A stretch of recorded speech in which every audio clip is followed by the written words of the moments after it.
안녕하세요. 저는 40대 초반 여자입니다.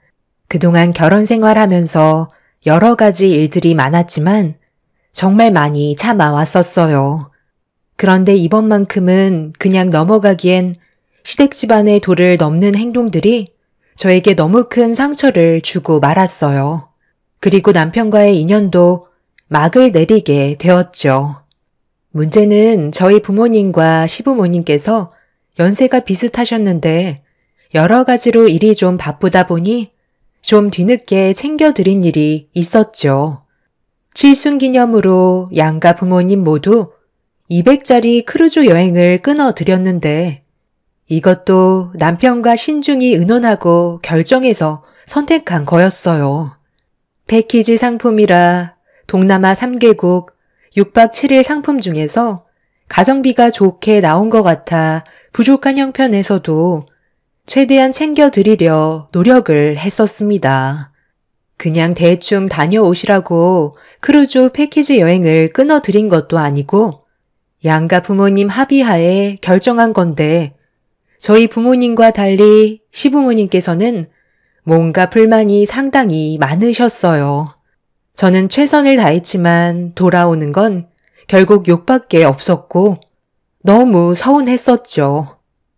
나보고 지금 이런 여행을 다녀오라는 거야?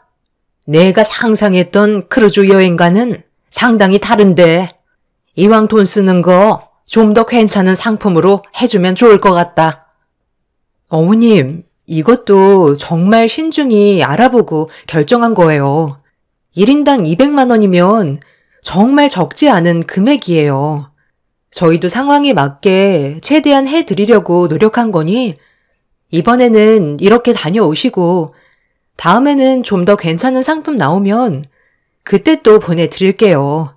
어머님이 크루즈 여행을 다녀오고 싶다고 하셔서 알아보는데도 상당히 많은 시간이 걸렸거든요. 여러 가지 패키지 상품이랑 비교해 봤는데 제일 괜찮은 것 같아 결정한 거니 저 믿고 이번에는 이렇게 다녀오시면 안 될까요? 나는 크루즈 여행 가고 싶다고 했을 때 동남아가 아닌 유럽을 상상했었는데 돈 좀 더 써서 이왕 가는 거 그쪽으로 방향을 바꿔주면 좋을 것 같다. 이번에 다녀오면 또 언제 갈지도 모르는 건데 1인당 200만 원짜리 말고 500만 원짜리로 여행 상품 알아봐주면 좋겠어. 내 지인들 중에 200만 원짜리 크루즈 여행 다녀왔다는 말은 들어본 적도 없다. 갔다 와도 창피해서 자랑도 못하겠어. 그리고 왜 사돈댁이랑 같은 상품인 거야? 적어도 배는 따로 타야지. 서로 어색한 분위기 속에서 제대로 된 여행을 다녀올 수 있을 것 같니? 너는 생각이라는 게 없는 거야? 그리고 우리 집안이랑 너희 집안이랑 격이 다른데 당연히 우리는 좀 더 고가의 여행 상품으로 보내줘야지. 3대 독자 귀한 내 아들 데리고 갔으면 적어도 양심은 있어야지. 하기야 배운 것도 없는 너희 집안이 뭘 알겠어. 빌딩 창문이나 닦는 형편에 200만 원 크루즈 여행 상품 선택하는데도 다리가 후들거렸겠지. 나는 500짜리 이상 여행 아니면 발도 떼지 않을 거니까 무조건 내가 원하는 상품으로 다시 준비해라. 네가 이딴 쓰레기 상품 선택했을 때 내 아들이 얼마나 마음이 안 좋았겠어? 자기 부모 여행 보내주는 건데 네가 분명 뒤에서 입김을 불어넣었겠지. 먹고 살기도 빠듯한데 한꺼번에 큰돈 나가게 생겼으니까 얼마나 아깝게 생각을 했겠어.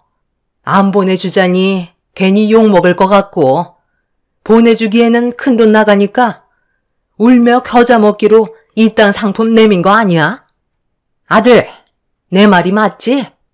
봐봐. 난감하니까 아무 말도 못하잖아. 당신 왜 말을 못해? 나랑 충분히 상의하고 결정한 거잖아. 그리고 어머님이 처음에 같이 가도 상관없다고 하셨잖아요. 이번 기회에 저희 부모님이랑 좋은 추억 만드는 것도 나쁠 것 같지 않다고 하셔놓고 이제 와서 말 바꾸시면 어떡해요? 벌써 결제까지 다 했기 때문에 취소하는 것도 그러니까 이번에만 다녀오세요. 우리 부모님께서 싫다고 하시잖아. 그래서 내가 뭐라고 그랬어? 좀 더 돈 써서 괜찮은 상품 골라서 보내드리자고 했는데 당신이 돈 나갈 때 많다고? 지금 보내드리는 것도 정말 어렵게 선택한 거라며? 돈은 있다가도 없는 거지.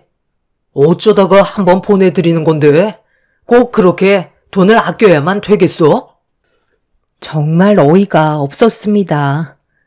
여행 상품 고를 때 본인이 먼저 가성비가 괜찮은 상품 같다고 저에게 보여줬었으면서 시부모님께서 불만을 털어놓으시니까 그제서야 말 바꾸는 남편의 태도에 너무 화가 났었어요. 저희가 알아서 선택하면 군말 없이 가겠다고 하셔놓고 온갖 불평은 다 하시면서 저에게 상처까지 주시는 시모의 행동이 제 입을 다물게 만들었습니다.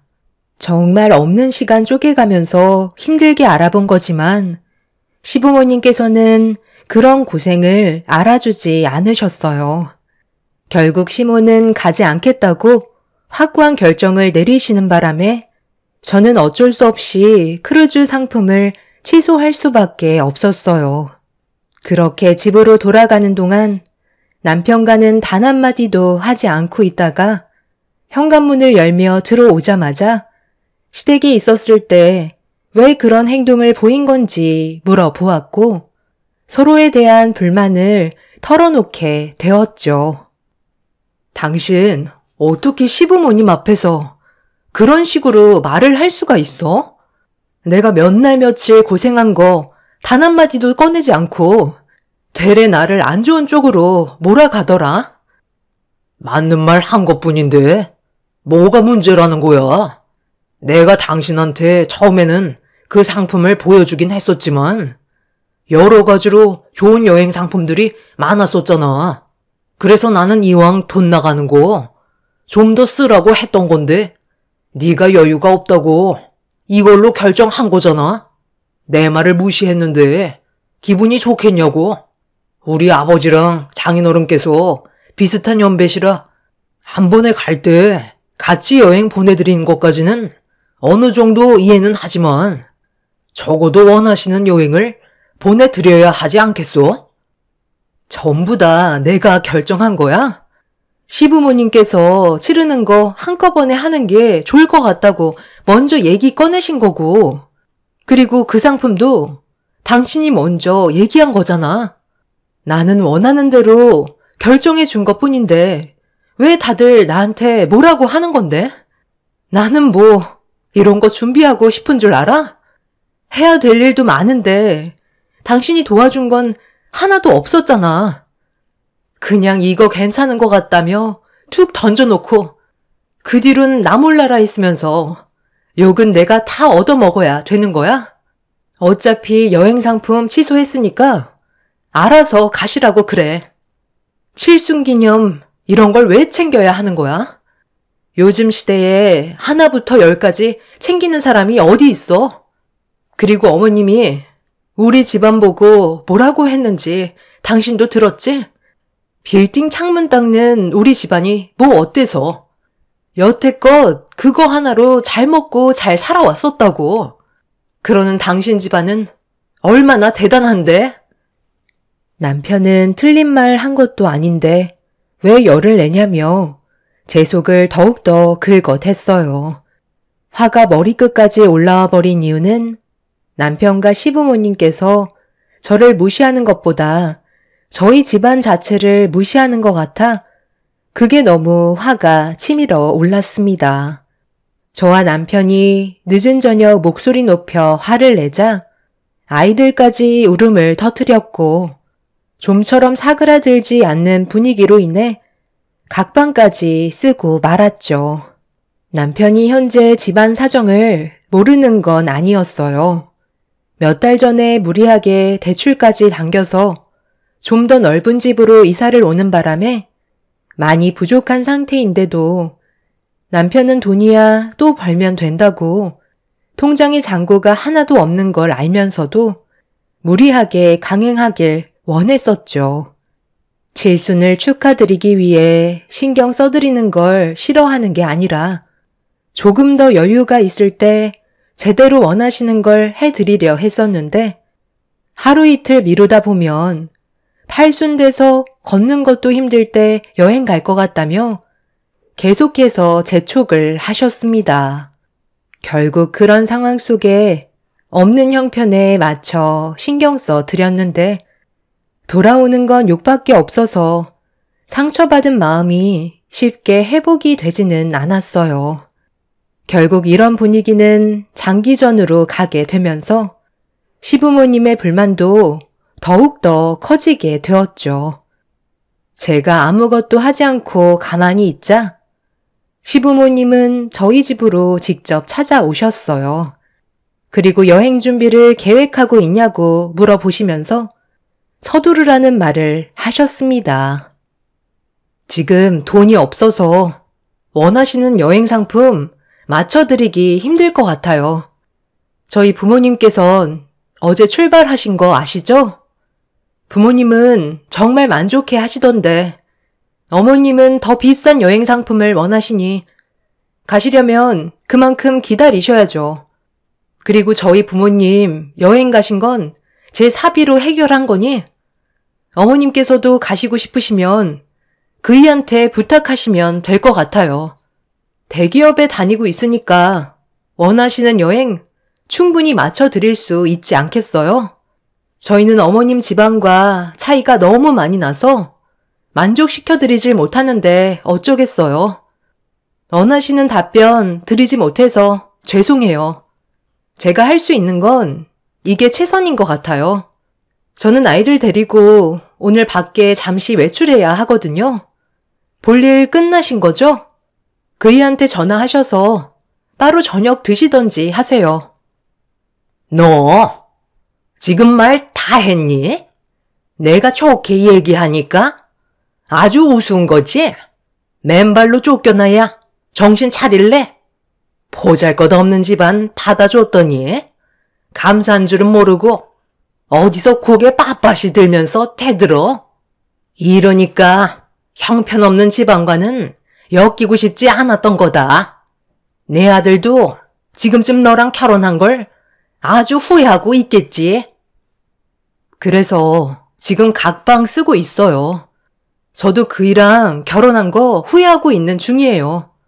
곧 있으면 그이 오니까 저는 아이들 데리고 먼저 나가 보겠습니다. 제가 아이들을 데리고 나가려고 하자 시모가 화를 내는 게 아닌 시부가 버럭 소리를 지르시면서 목소리를 높이셨어요. 아이들은 시부의 목소리에 놀랐는지 울음을 터뜨렸고 안 좋아진 감정은 더욱더 고조되고 있었습니다.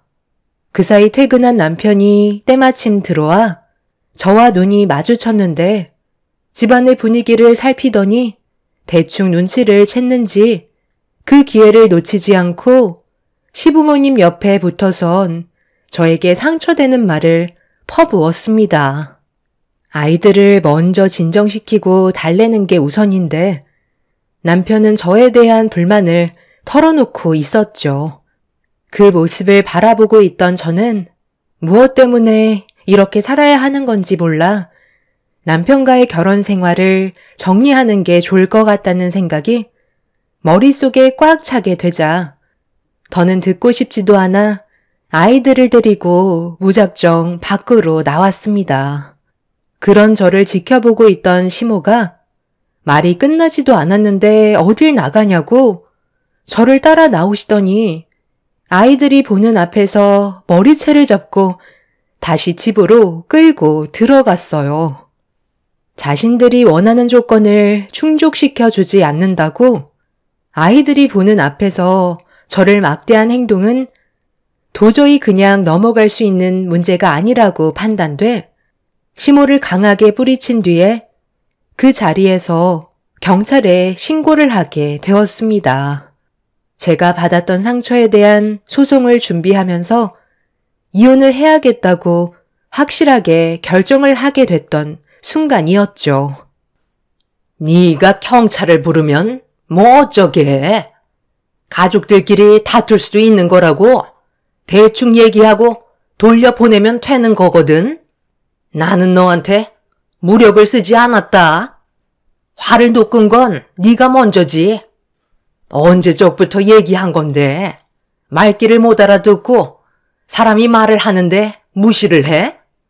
지금 당장 내가 보는 앞에서 500만 원짜리 여행 상품 결제해라. 내 아들 돈이 아닌 네 사비로 결제해야 될 거야. 너희 시애비랑 같이 가는 거니 1,000만 원 맞춰서 결제하고 여행하는 기간 동안 식비며 기념품도 사야 하니까 그에 맞게 용돈으로 300만 원까지 준비해와라. 만약 하나라도 불만을 제기한다면 네가 그렇게 애지중지 감싸고 있는 자식들 얼굴은 절대 못 볼 줄 알아. 법정에 서면 누가 이길 것 같니? 쥐뿔도 없는 집안에서 우리를 상대나 할 수 있을 것 같아? 아들, 애들 데리고 방으로 들어가 있어라. 내 자식들한테 손대지 마. 당신들이 뭔데 이래라 저래라야. 나이 먹으면 성격까지 고약해진다더니 그 말이 맞나 보네. 지렁이도 밟으면 꿈틀거린다는 거 확실하게 알려드릴게요. 저와 아이들이 받은 상처 그대로 돌려드릴 테니 끝까지 한번 해보세요 어디. 나이 먹은 게 자랑도 아니고 그걸 기념하겠다고 여행 보내달라고 조르셔서 큰맘 먹고 준비한 건데 고생한 며느리한테 따뜻한 말 한마디 해주지는 못할 망정 머리채를 잡아요? 저희 부모님은 안 가셔도 된다는 거 아버님 어머님만 보내드리기 뭐해서 어렵게 결정했던 거라고요.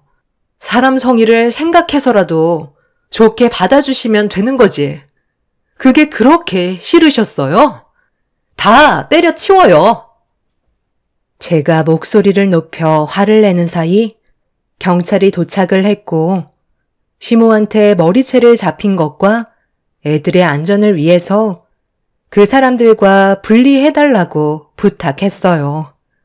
그리고 저에게 손을 댄 시모에게는 법적으로 문제를 제기할 거라고 큰소리친 뒤에 저와 아이들은 보호받으면서 지긋지긋했던 집에서 겨우 빠져나올 수 있었어요. 그렇게 저는 아이들과 함께 부모님 집에서 한동안 시간을 보냈었고 그 사이 이혼 준비를 결정하게 되었죠. 최대한 빠른 시일 내에 모든 걸 해결하고 싶었습니다. 하지만 이혼이라는 건 제가 원하는 대로 빠르게 해결이 되지는 않더라고요. 순순히 저를 보내주지 않으려고 이혼 자체를 거부하고 있었죠.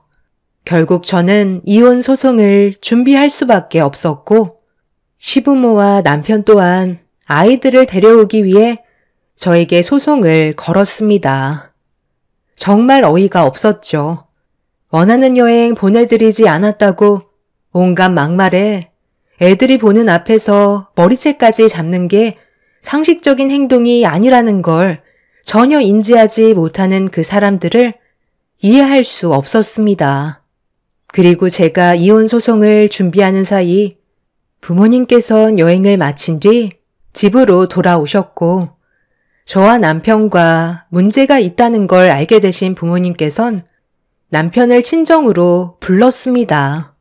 온갖 인상을 다 쓰며 저희 부모님 집에 억지로 들어온 남편은 얼굴도 들지 않고 자리에 앉아 침묵을 유지하고 있었어요. 그 모습을 한참 동안 지켜보고 계셨던 부모님께선 천천히 입을 떼셨고 꼭 이렇게까지 안 좋은 분위기로 몰고 가야 되는 거냐며 충분히 좋게 해결할 수 있는 문제를 너무 극단적으로 키워버린 것 같다는 말을 하셨습니다. 남편도 나름 불만이 많았는지 거침없이 쏟아내기 시작했고 개념 없이 뱉어대는 말들은 저에게 더 큰 화를 불러일으켰어요.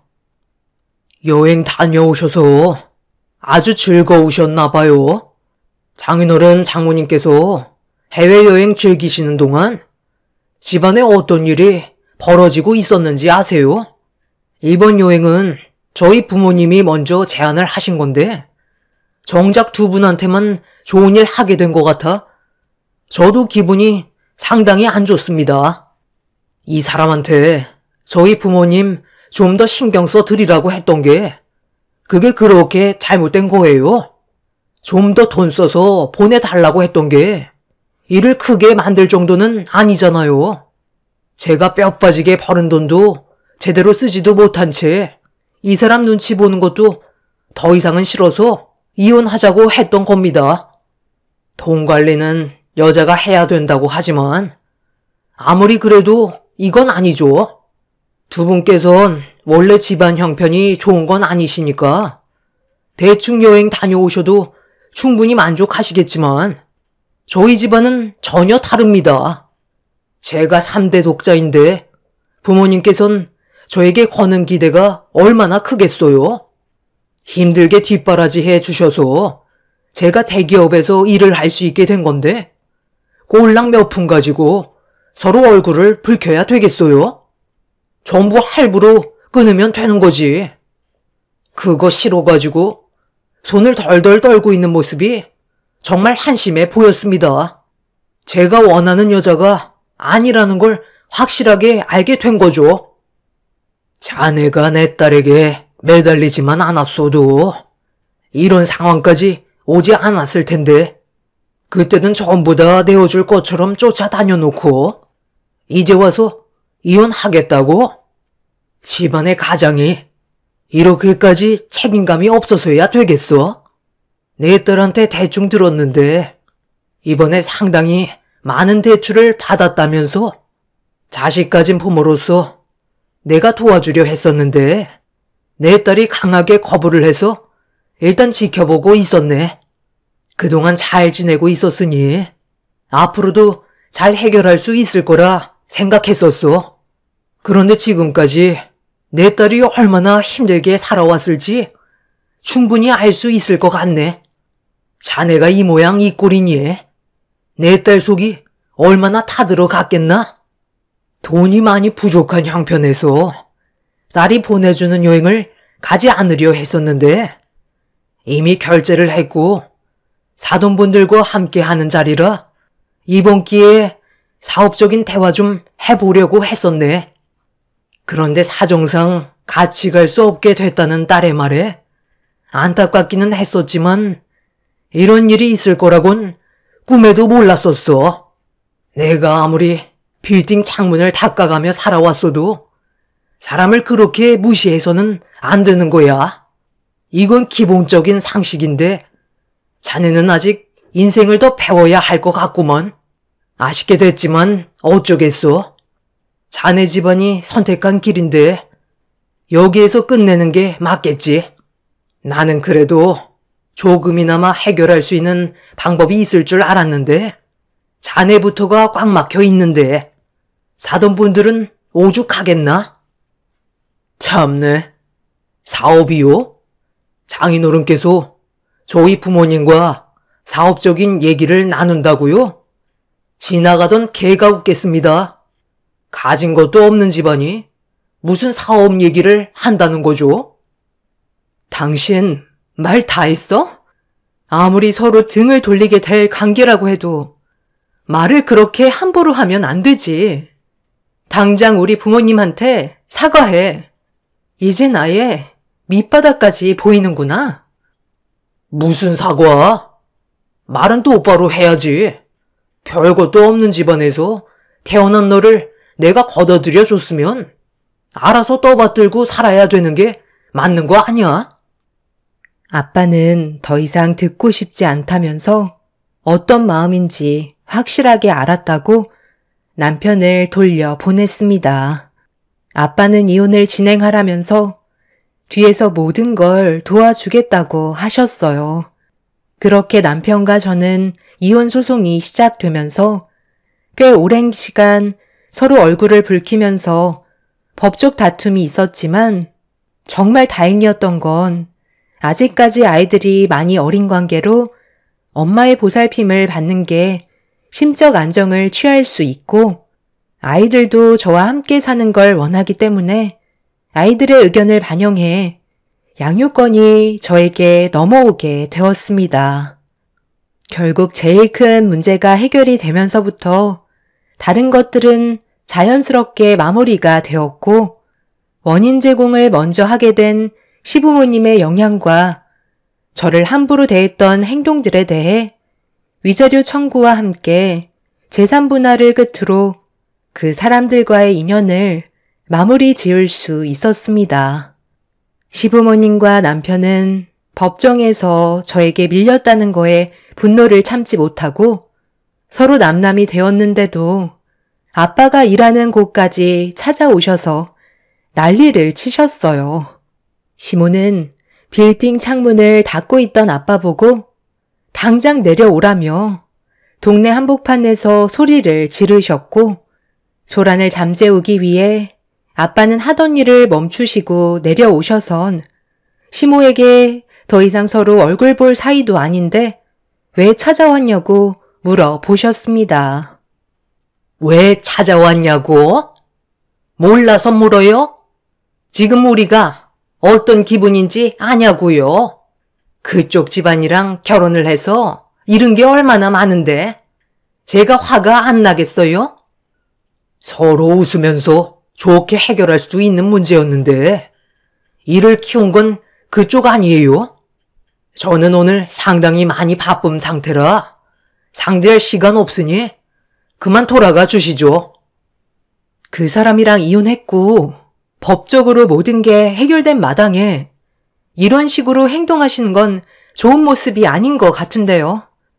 이제 좀 그만하셨으면 좋겠어요. 이 모든 원흉이 다 너 때문인 거 모르니?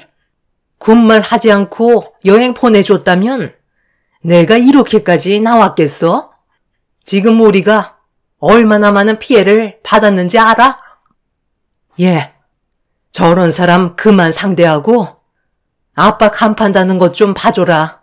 기사님들이 달아주겠다는 거 처음 얻게 된 빌딩이라서 그런지 아빠가 직접 하신다더라. 시모는 흥분한 상태에서 아빠가 작업자분들과 건물 간판 다는 모습을 쳐다보시더니 간판의 이름을 확인하신 뒤 놀란 얼굴로 저에게 빌딩의 소유주에 대해 물어보셨어요. 별로 대답해 주고 싶지 않아 입을 다물고 있는데 옆에서 엄마가 그동안 열심히 일해서 벌어모은 돈과 대출을 받아 꼬마 빌딩 하나 인수했다며 자랑을 하셨습니다. 시모는 대산 빌딩이라는 간판이 걸리는 걸 보곤 당황하시면서 말까지 더듬으셨어요. 가진 것도 없는 집안이 돈을 얼마나 벌었길래 꼬마 빌딩을 인수할 수 있냐고 물어보셨지만 시모에게 모든 걸 세세하게 설명할 필요는 없다고 생각하셨는지 더는 물어보시는 질문에 답을 하지 않으셨죠.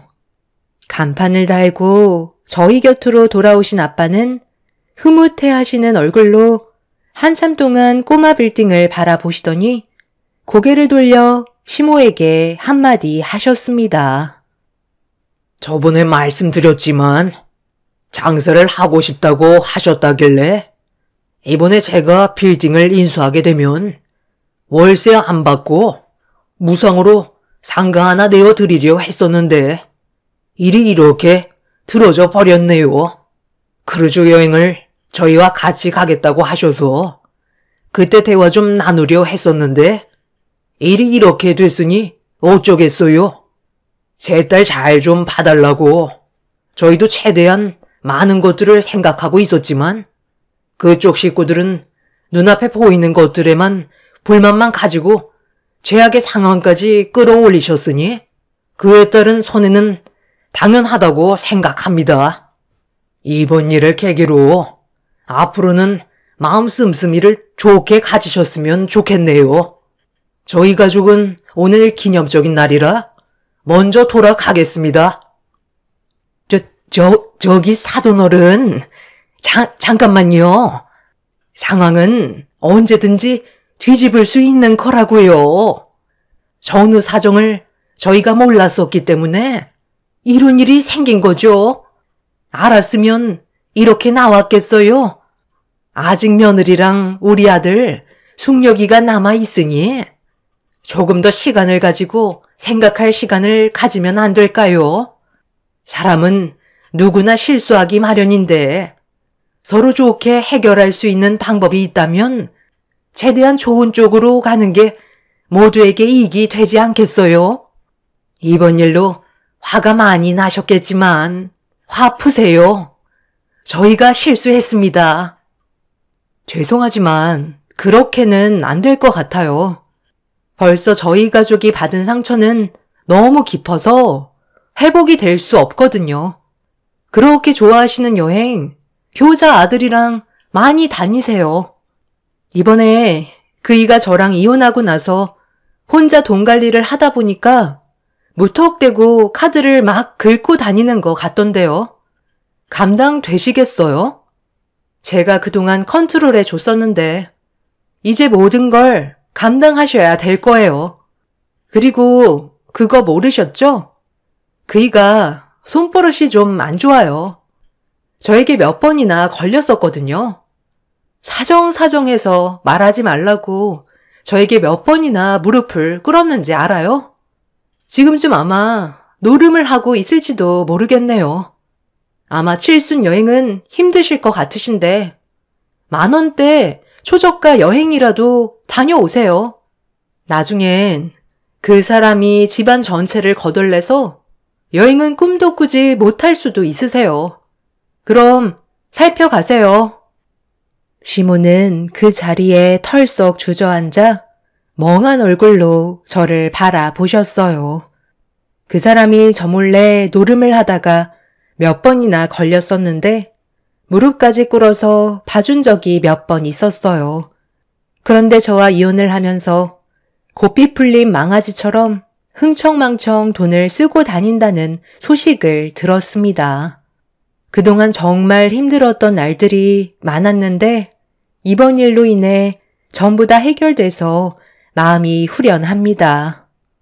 그 사람들이 저를 놓친 거에 대해 평생 후회했으면 좋겠어요. 사람은 겉으로 드러나는 모습만 보고 판단하면 안 된다는 걸 깨달으셨길 바랄 뿐입니다.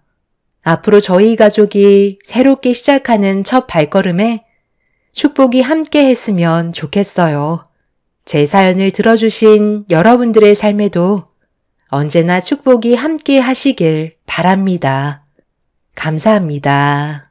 안녕하세요. 저는 40대 초반 남자입니다. 아내와 10년이 넘는 결혼 생활을 하는 동안 항상 느끼고 있었던 건 아무리 발버둥 쳐도 아내가 원하는 걸 제가 충족시켜 줄 수 없다는 거였어요. 그만큼 물질적 소유가 남들과는 상당히 달랐었죠.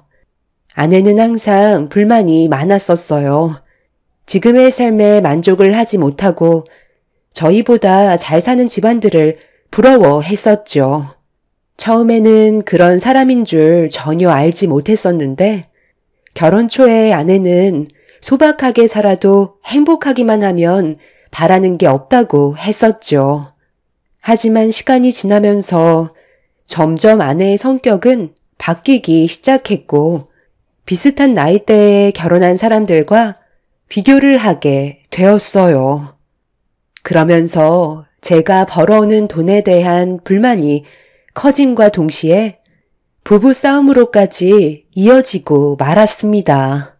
이런 문제를 해결하기 위해서는 제가 더 뛰어다녀야만 했었고 그렇게 해야지 아내의 불만을 조금이나마 가라앉힐 수 있었습니다. 저도 사람인지라 이런 삶을 살아오다 보니 지치게 되더라고요. 그래서 아내에게 좀 쉬고 싶다고 하고 있는 일의 개수를 어느 정도 조절하는 게 좋을 것 같다고 했었지만 그럴 때마다 부부싸움은 당연한 결과로 이어지고 말았습니다. 차라리 말을 하지 않는 게 가정의 화목함을 유지할 수 있는 최선의 방법이었죠. 이런 생활이 계속 반복이 되다 보니까 아내를 향한 제 마음도 점점 식어가게 되더라고요. 그래도 제가 버틸 수 있었던 건 아이들 때문이었죠. 그렇게 살아온 지 10년이 넘어가던 시점에 그동안 싸웠던 건 아무것도 아니었을 만큼 집안이 휘청거릴 정도로 엄청 크게 싸운 적이 있었어요. 매달 생활비를 300만 원 정도 가져가는 사람이 어느 날 못 보던 가방을 하나 가지고 들어왔어요. 무슨 가방이냐고 물어보자 아내는 예민하게 반응을 하더니 신경 쓰지 말라면서 급하게 방으로 들어가더라고요. 10년을 넘게 살아왔었는데 딱 봐도 쓸데없이 또 사치를 부렸다는 걸 알 수 있었죠. 그 가방 이번에 산 거야? 대충 봐도 명품 가방인 걸 알겠는데 숨긴다고 내가 모를 줄 알았어? 그거 얼마 주고 산 거야? 집에 가방이 한두 개가 아닌데 또 가방을 사는 건 너무하다고 생각되지 않아? 방 하나가 가방으로 가득 차 있을 정도인데 당신의 사치는 언제쯤 멈출 거야? 이렇게 사는 게 당신은 행복하니? 내가 뭘 하던 무슨 상관인데. 당신은 돈이나 벌어오면 되는 거야. 지금 생활비도 턱없이 부족한 거 알고 있지? 애들 키우면서 내가 원하는 걸 충족시켜 주려면 지금 하는 일로는 부족하지 않겠어? 웬만하면 저녁에도 들어오지 말고 대리운전이나 한 건 더 뛰는 게 좋을 것 같은데. 그래야 나랑 우리 애들 먹여 살리지. 당신이 사치를 줄일 필요는 없는 거야? 내가 힘들다고 계속 말하고 있는데 지금보다 얼마를 더 해야 멈출 생각인 건데. 계속 이렇게 살면 우리의 관계도 더 이상 유지하기 힘들다는 거 잘 알 거 아니야. 그냥 갈라섰으면 좋겠어? 이제 그만 좀 하자. 이런 식으로 사는 건 아무 의미가 없는 삶이라고. 꼴랑 한 달 생활비 300 맞춰주면서 한 돈 1,000만 원 주는 사람처럼 말을 하고 있네. 정말 어이가 없다. 능력 없는 당신 데리고 살아주는 것만도 감사하게 생각해. 내가 알아서 할 테니까 당신은 돈만 벌어오면 되는 거야. 알겠어? 내 주위 사람들은 남자 하나 잘 만나서 떵떵거리며 살고 있는데 가방 하나 산 거 가지고 엄청 쪼잔하게 구네. 내가 외제차로 바꾼 것도 아니고 꼴랑 가방 하나 새로 장만한 게 그렇게 마음에 안 들어? 나도 능력 없는 당신이랑 사는 거 지긋지긋해.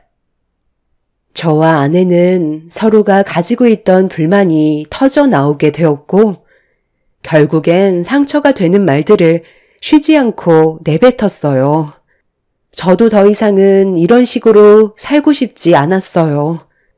돈만 버는 기계도 아니고 10년의 시간 동안 제 살과 뼈를 내어준 거나 마찬가지인 돈을 아내는 조금도 감사하게 생각하지 않고 있었죠.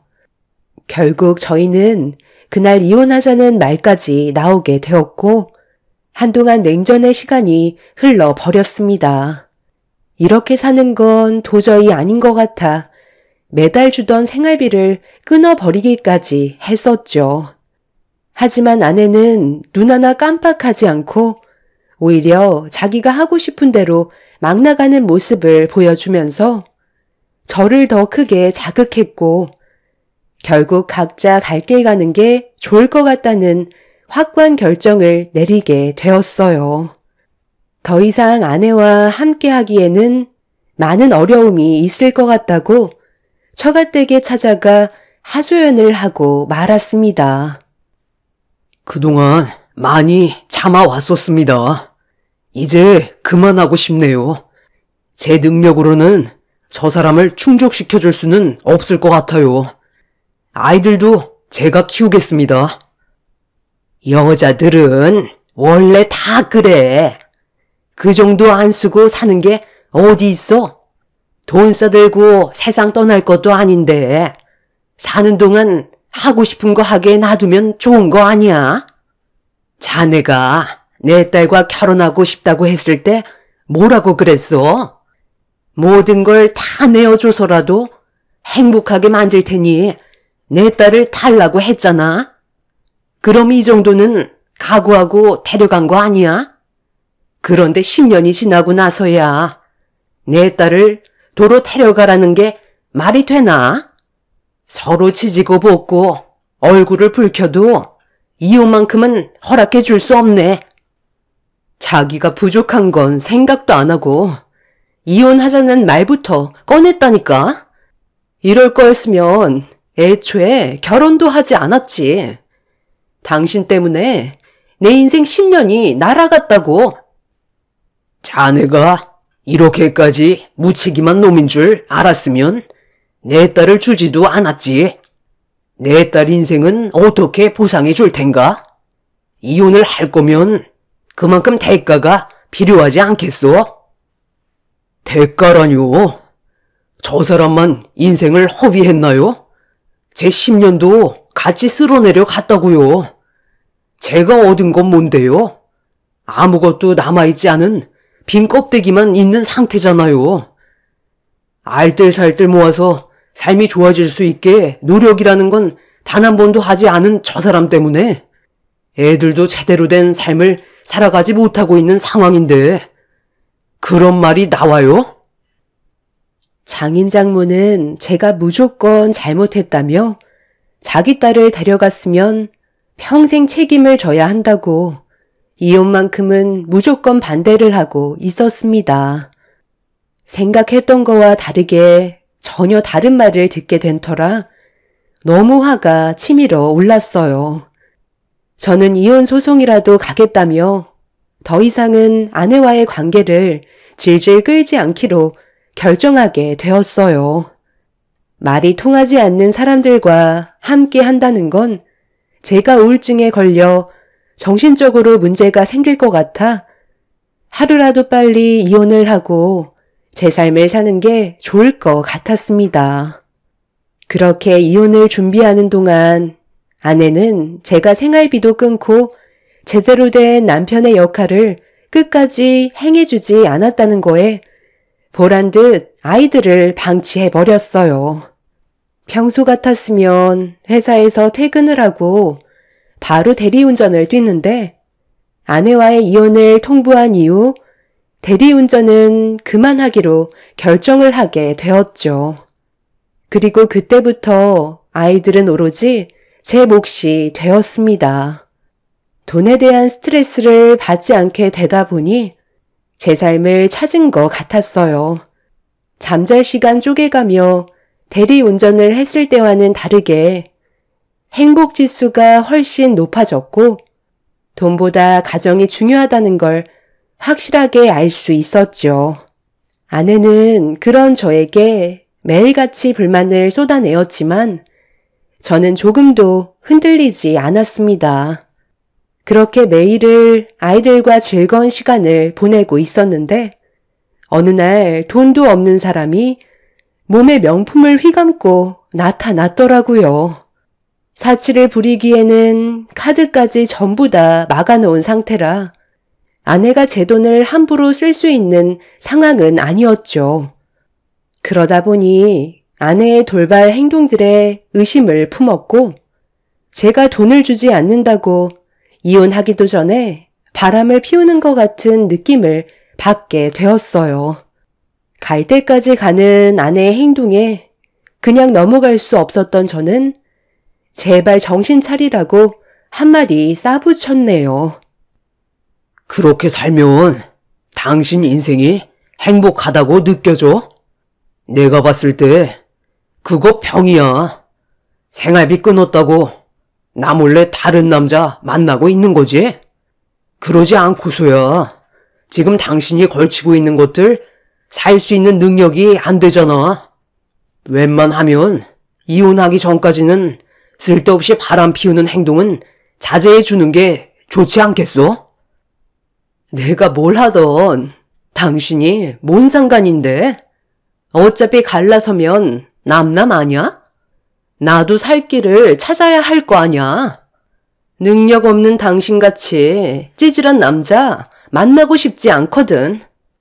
한 살이라도 젊었을 때 제대로 된 남자 만나서 남은 인생 행복하게 살려고 내 몸에 투자 좀 하겠다는데 쓸데없이 참견하지 말고 집에서 애들이나 봐. 아내는 집에 들어오자마자 또다시 새로운 명품 옷으로 온몸을 휘감더니 다시 집 밖으로 나갔어요. 10년이라는 시간 동안 제 인생은 단 한 번도 행복한 적이 없었던 것 같습니다.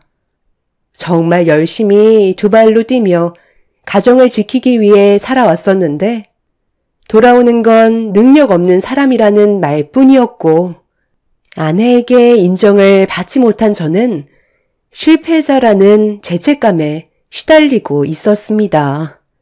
어떻게 해서든지 가정을 지키고 싶었던 것 뿐이었는데 그렇지 못했던 게 너무 마음이 아팠었죠. 그렇게 아내와 이혼을 통보하고 정신적으로 힘든 삶을 살아가던 어느 날 매일같이 아이들과 제가 자고 있을 시간인 늦은 새벽이 되어서야 집에 조심히 들어왔어요. 방문을 살짝 열어 문틈으로 아내를 바라봤는데 양손 가득 명품 가방들과 옷들이 가득하더라고요. 꽤 지쳐있는 얼굴을 하고 있었지만 가지고 들어온 명품들을 바라보면서 뿌듯해하고 있었습니다. 그때 아내가 저와 이혼도 하기 전에 외도를 하고 있다는 게 확실해 보였고 저에 대한 마지막 예의가 아닌 것 같아 화가 치밀어 오른 저는 확실한 증거물을 만들어 아내에게 제대로 된 위자료 청구 소송까지 갈 생각을 가지고 있었습니다.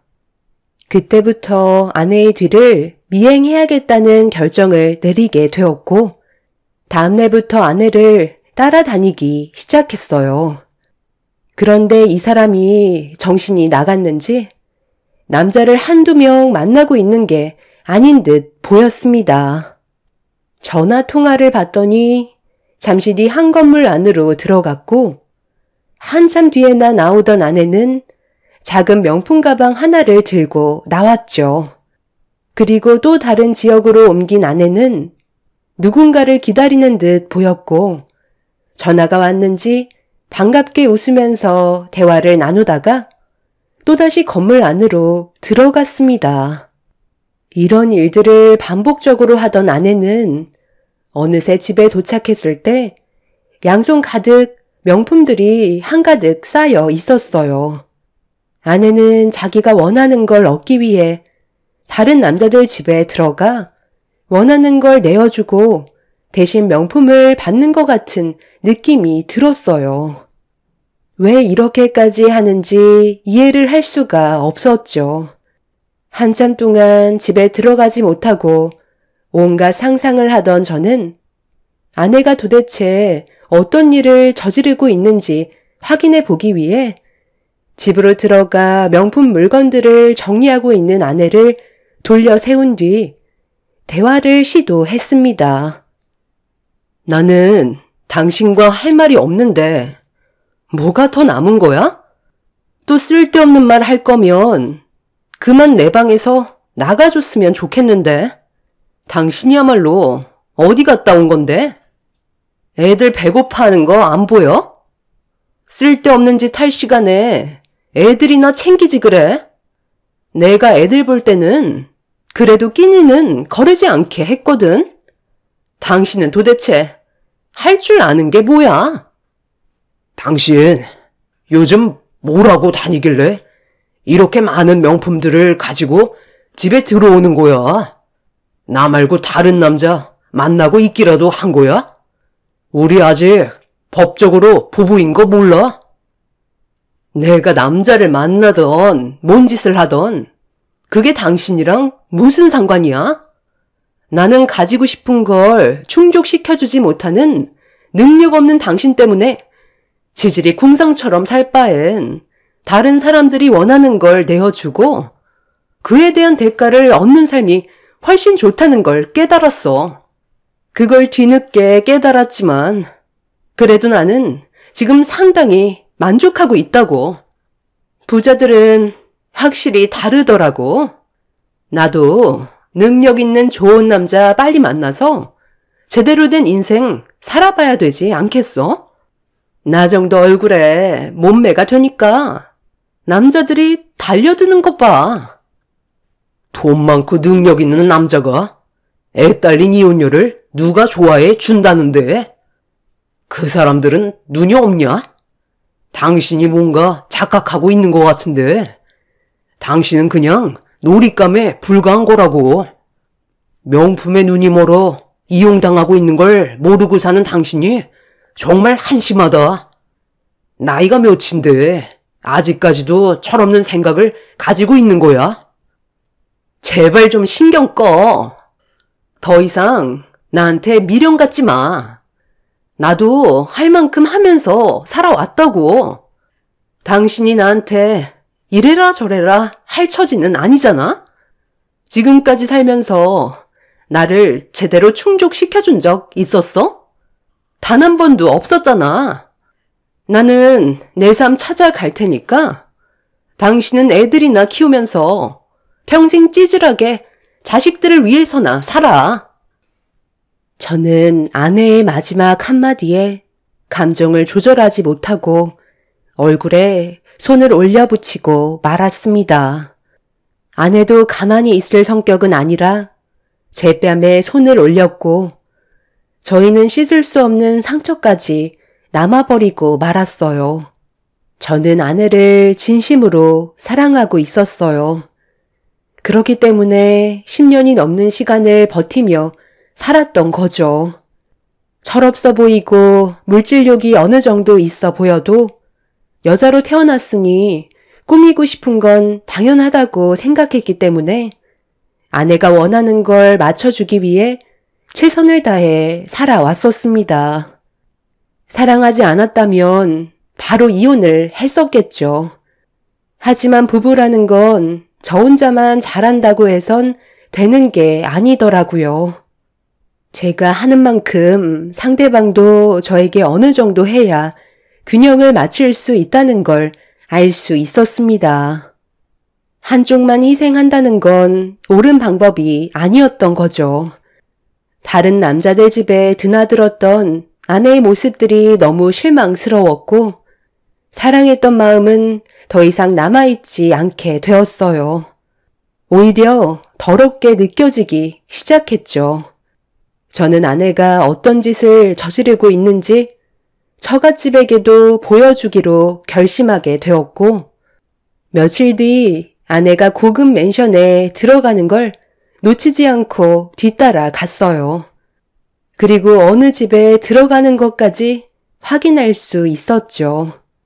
한번 들어가면 최소 2시간 정도 있다가 나오기 때문에 저는 그때를 놓치지 않고 처갓집에 연락을 취해 아내가 저 말고 다른 남자 집에 들어갔다며 두 눈으로 직접 확인해 보시라고 주소를 알려드렸습니다.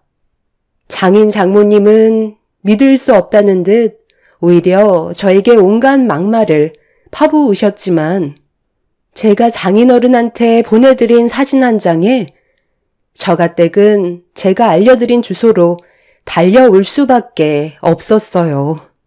이혼을 하기 전에 외도를 한다는 건 당연히 불리한 조건을 만들게 되는 거라 장인 장모님 발등에 불이 떨어진 상황이었죠. 숨을 헐떡이며 건물 앞에 서 있는 저에게 달려왔고 현장을 잡기 위해 건물 안으로 들어갔습니다. 장모님은 꼭 들어가서 확인을 해봐야 되겠냐고 불안에 떨고 있었지만 장인어른은 두 눈으로 직접 확인해 봐야 한다면서 제가 보내준 사진 한 장에 얼굴이 붉어지셨어요.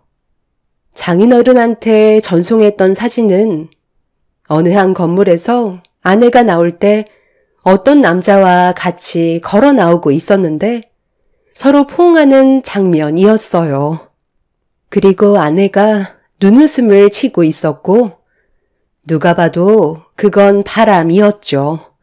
서로 모르는 사이인데 낯선 남자와 포옹을 하지는 않잖아요. 저는 그때부터 아내가 저 말고 다른 남자와 만나고 있다는 걸 확실하게 직감할 수 있었죠. 그렇게 아내가 들어간 문 앞에 멈춰서서 모자를 푹 눌러 쓴 채 벨을 눌렀고 집안에서 아내가 저보고 누구냐며 제 신분을 확인하기 위해 물어보고 있었어요. 집안에서 아내의 목소리가 들려오자 장인어른과 장모님은 얼굴이 사색이 돼선 온몸을 부들부들 떨고 있었습니다. 제가 경비실에서 왔다며 물건 하나를 맡기셨는데 가져가지 않으셔서 도로 가져왔으니 사인하시고 다시 가져가라고 하자 문 앞에 놔두라며 문을 열어주려 하지 않았지만 중요한 물건이라고 하셨는데 문 앞에 두는 건 문제가 생길 수 있으니 직접 받으셔야 된다고 하자 아내는 잠시만 기다리라는 말과 함께 현관문을 살짝 열었고 저는 그때를 놓치지 않고 문을 활짝 열어 집 안으로 들이닥쳤어요. 아내는 가운에 시루라기만 걸친 상태로 저와 눈이 마주치게 되었고 장인 장모의 얼굴을 보자마자 비명을 지르면서 급하게 방으로 도망을 쳤어요. 장모님은 충격적인 아내의 모습을 보고 다리에 힘이 풀리셨는지 그 자리에 주저앉아 버렸죠. 장인어른은 아내가 들어간 방문을 두드리면서 당장 튀어나오라며 소리를 지르기 시작했어요. 저도 너무 충격이었던 게 아내의 옷차림은 상상조차 하지 못했던 장면이었죠. 방 안에서 나오지 않는 아내에게 당장 튀어나오라고 화를 냈지만 방 안에서 끝까지 나오지 않길래 억지로 문을 따버린 뒤 방 안에 있던 아내를 확인하는 순간 상상도 못했던 광경이 눈앞에 펼쳐져 저희 모두는 경악을 하고 말았어요. 당신 지금 뭐 하는 짓이야? 내가 뭐 하는 거냐고 물어보고 있잖아. 당장 멈추지 못해? 이리 내놔. 이것들 전부 다 뭐야? 왜 이게 당신 가방에 전부 들어가 있는 건데? 아이, 내놔. 그건 내 거야. 당신이 뭔데? 내 일에 참견이야. 나는 타당하게 대가를 치르고 가져가는 거라고. 여긴 어떻게 알고 온 거야? 지금 날 미행한 거니? 그럼 지금까지 당신이 손에 들고 있던 명품들이 전부 다 이런 식으로 가져왔던 거였어? 이건 엄연한 범죄라고. 법적으로 처벌받을 수 있다는 거 몰라? 뭐가 문젠데? 나는 방 청소해주고 타당하게 받는 보상이라고. 이 사람들 돈 많은 부자들이잖아. 명품 같은 거 한두 개 없어진다고 큰일 나지 않는다고. 지금까지 나한테 연락 한 통 온 적 없었어. 문제가 생겼다면 지금쯤 경찰서에서 전화가 왔겠지. 그만큼 이 사람들은 자기가 명품을 몇 개나 가지고 있는지 모른다고. 예, 지희야. 그래도 이건 아니지. 아무리 네가 가지고 싶은 물건들이 있다고 해도 이건 주인이 있는 물건이잖아. 가방에 집어넣은 물건 다시 제자리로 돌려놔라. 그럼 진호 바람 피우고 있던 게 아니라 그동안 고급 아파트 집에만 골라서 들어가 청소해주는 척 하면서 명품 물건들을 빼왔었던 거니? 그럼 이 사진은 뭐야? 이 남자랑 왜 포옹을 했던 건데? 이건 누가 봐도 바람 피우고 있는 모습이잖아. 이 남자와는 따로 만나고 있기라도 한 거야? 그 사람이 계속 나를 의심하는 것 같아서 일부러 그렇게 접근한 거예요. 남자들은 단순해서 자기한테 조금만 관심을 가져도 다른 생각을 하게 되잖아요. 내가 몰래 명품 옷 하나 가지고 나오려다가 가방에 집어넣었던 걸 봤는지 의심하는 것 같길래 잠깐 접촉해서 터치 좀 해준 것 뿐인데 그때부터 개인적으로 연락이 오더라고요. 저는 목적이 명품 옷이었기 때문에 더 이상의 관계는 없었다고요. 그냥 거기에서 끝이에요. 저도 나름 방법을 찾은 거고 청소의뢰 들어오면 잘 사는 집들만 골라서 대충 청소해주고 보상으로 받아간 것뿐인데 크게 잘못된 건 아니잖아요. 이제 집주인들 올 시간 됐어요. 마주치기 전에 빨리 나가야 된다고요. 이 몸 망가뜨린 건 당신이 저지른 거니까 대신 보상해주고 와. 나는 먼저 나가야 된다고. 함부로 남의 집에 들어오는 게 더 큰 범죄인 거 몰라? 저와 장인 장모는 아내의 충격적인 행동에 할 말을 잃어버린 상태였어요. 남자들 집에 들어가 바람을 피우는 줄 알았는데 아내는 비싼 집만 골라 들어가서 명품을 훔치고 있던 거였습니다. 아무리 물질욕이 강하다고 해도 이런 행동을 저질렀다는 거에 너무 황당한 상태라 아내의 모습을 멍하니 바라보고 있었는데 아내는 뭔가 아쉬웠는지 제 손에 들려있던 가방을 빼앗아 옷장에 걸려있던 명품 옷들을 더 꺼내 구겨넣고 있었습니다. 장모님은 그 모습을 보며 눈물을 흘리셨고 저와 장인은 아무 말도 하지 못한 채 문제가 있는 아내의 행동을 바라볼 수밖에 없었어요.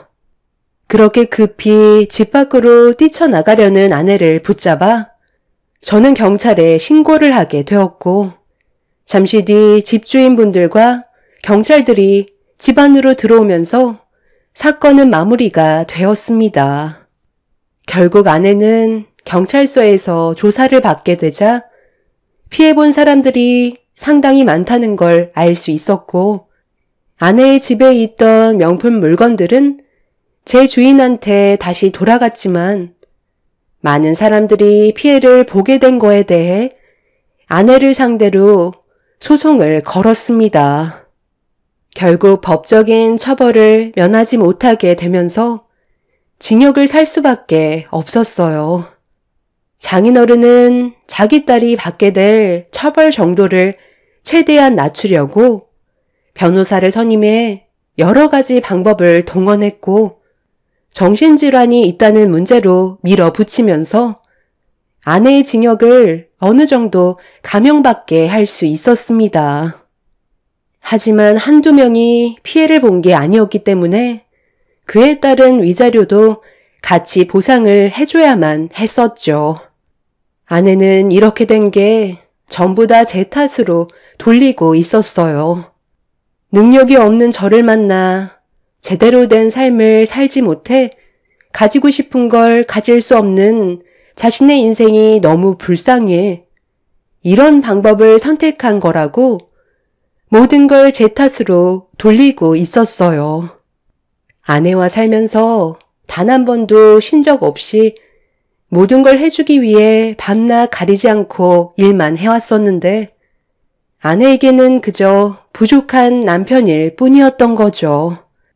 그날 이후 저희는 이혼을 했고 지금 현재 저는 아이들과 함께 살아가고 있습니다. 아내는 앞으로 6개월의 징역을 살아야 하지만 그 시간 동안 자기가 무엇을 잘못했는지 되돌아봤으면 좋겠어요. 그리고 다시 사회로 나왔을 때는 제대로 된 삶을 살길 바랄 뿐입니다. 아이들이 상처받을까봐 이런 상황을 말하지 않고 있지만 엄마만 기다리고 있는 아이들이 너무 불쌍하기만 하네요. 제가 그렇게 잘못한 건가요? 능력이 없는 게 죄라면 할 말 없지만 그래도 저는 최선을 다했는데 그걸 알아주지 못한 아내한테 너무 서운하네요. 앞으로 어떻게 살아야 할지 모르겠어요. 부모님께서는 아이들의 교육적인 문제에서도 이혼을 한 게 잘한 선택이라곤 하지만 마음이 씁쓸합니다. 제가 진심으로 사랑했던 여자가 변해버려 이혼을 하게 된 거니까요.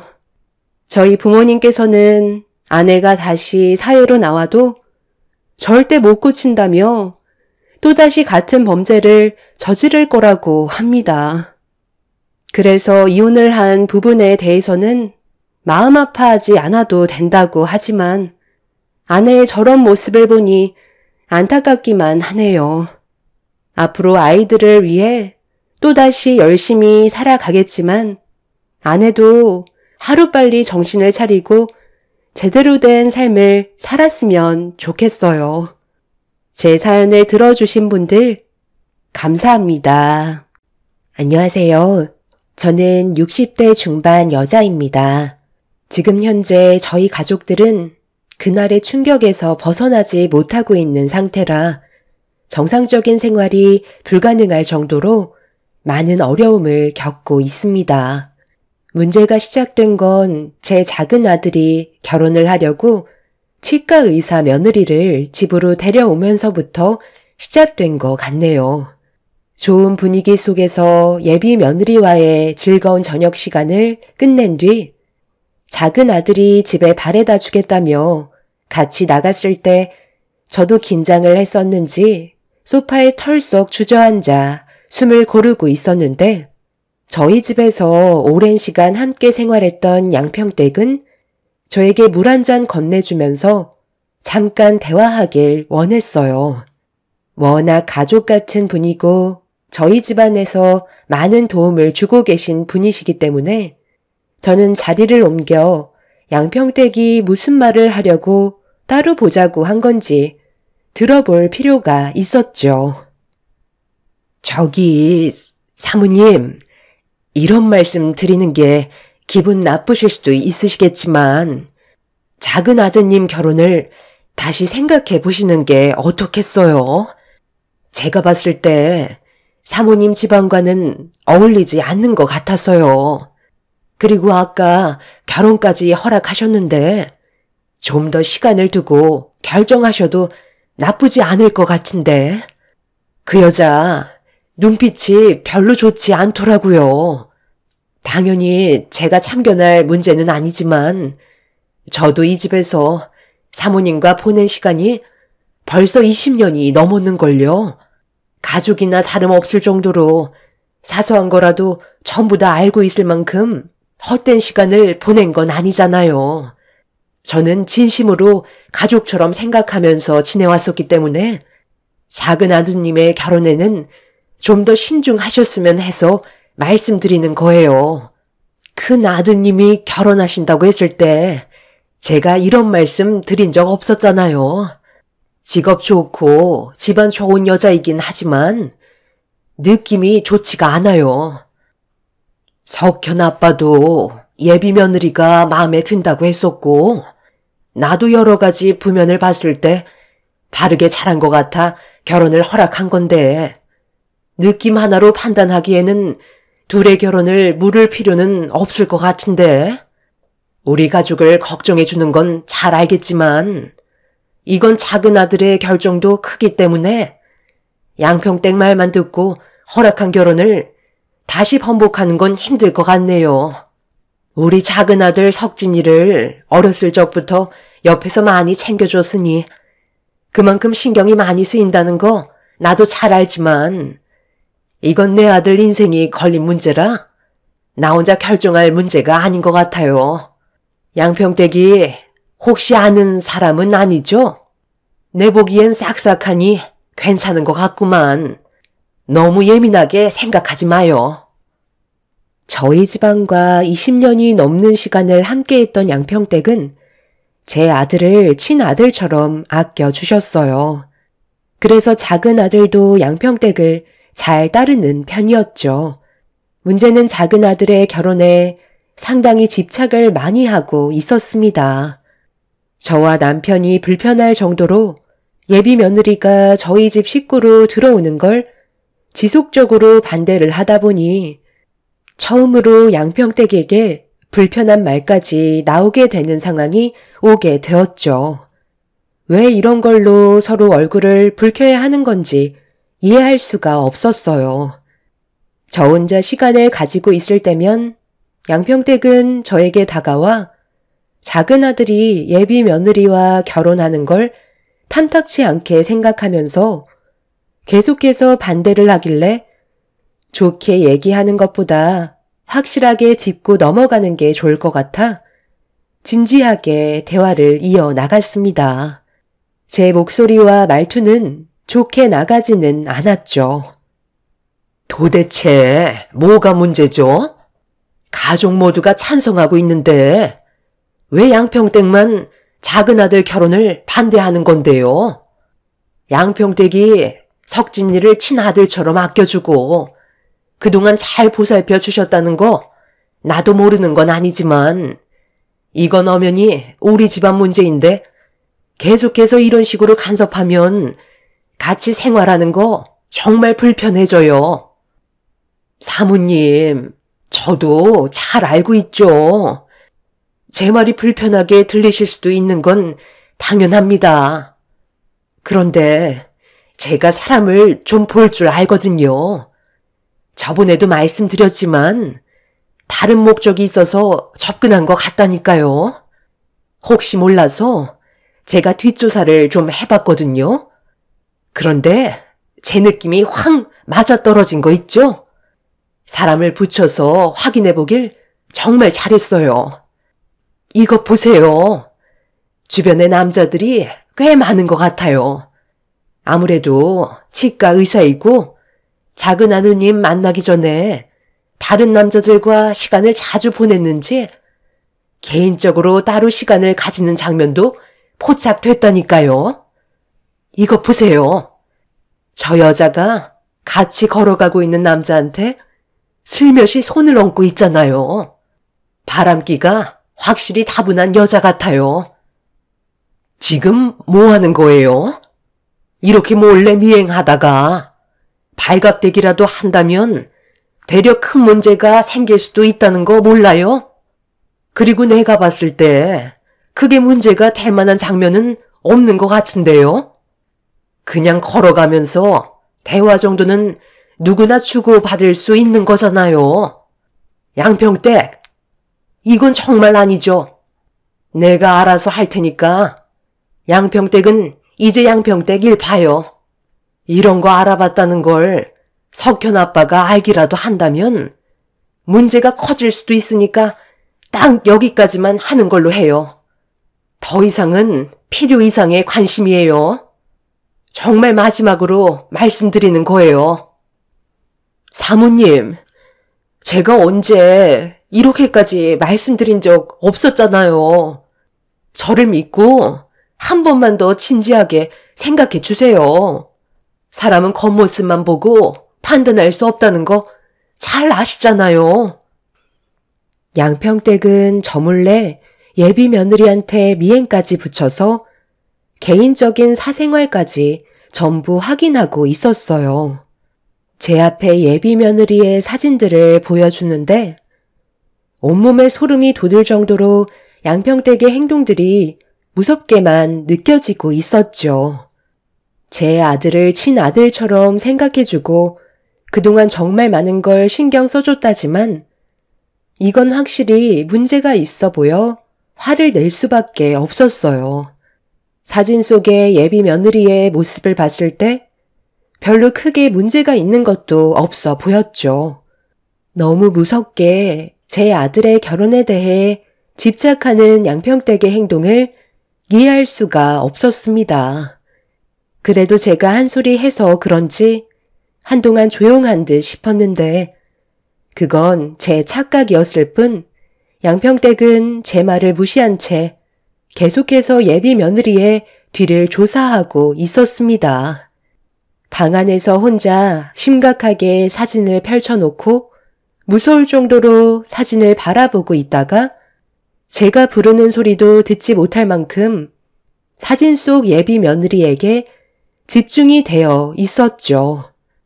하지 말라고 부탁을 드렸었는데 끝내 제 말을 들으려 하지 않자 결국 목소리가 높아지게 되었고 이 문제로 남편과 진지하게 대화를 이어나갈 수밖에 없었습니다.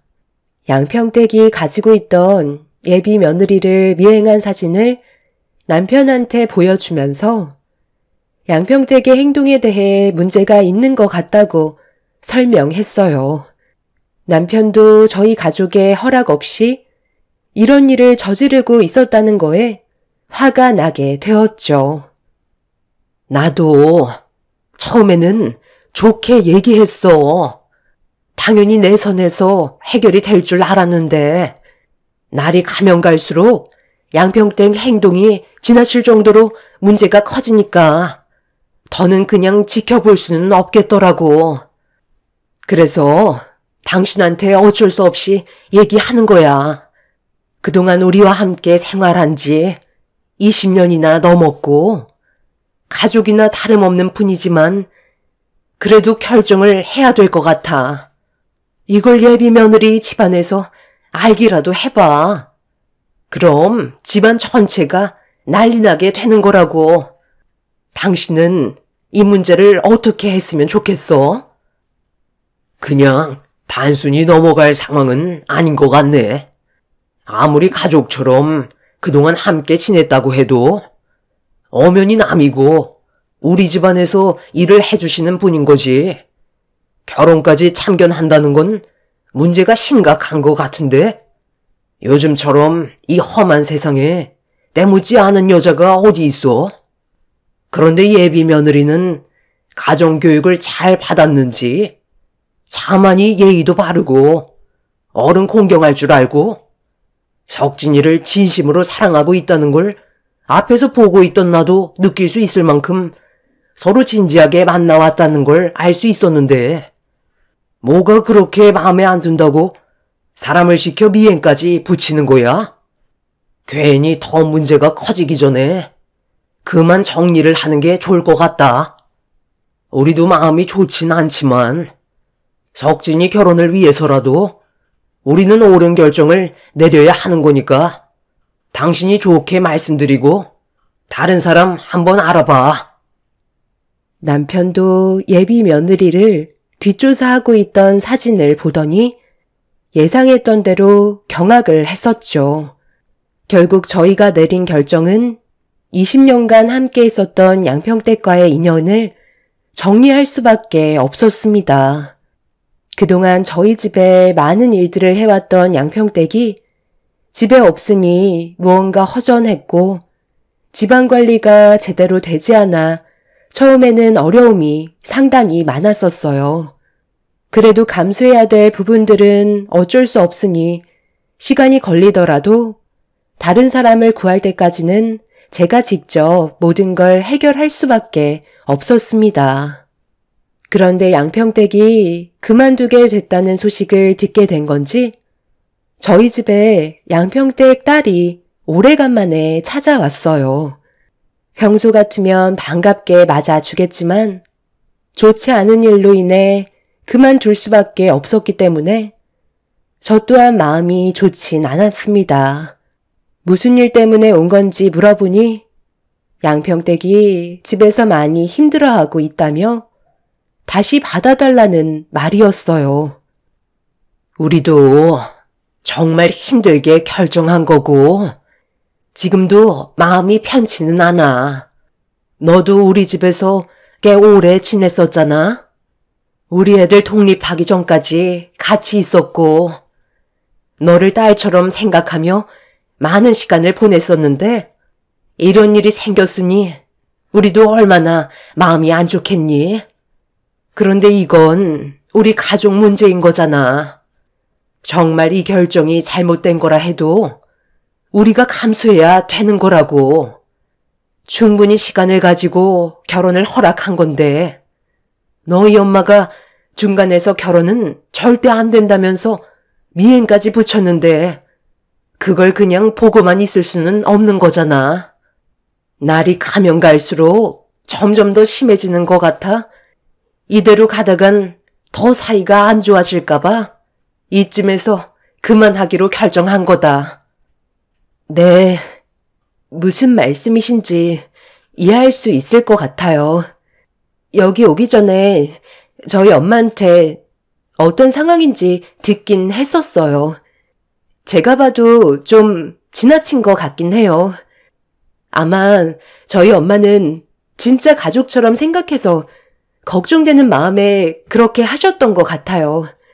지금 너무 힘들어하고 계셔서 제가 다시 부탁드리려고 온 거예요.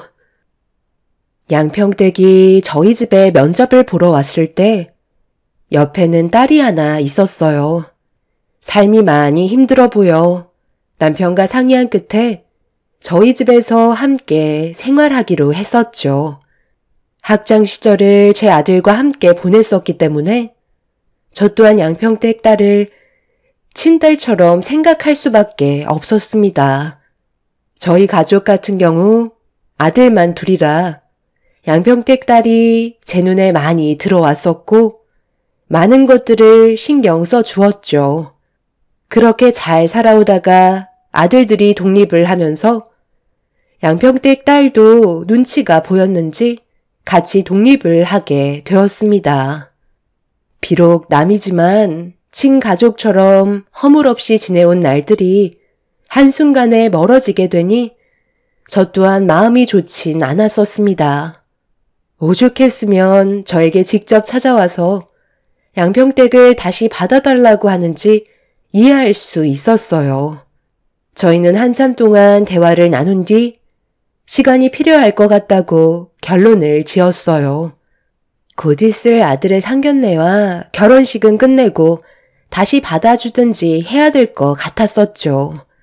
저도 그렇고 남편도 양평댁과의 인연을 너무 쉽게 끊어낸 것 같아 계속 마음이 좋진 않았었거든요.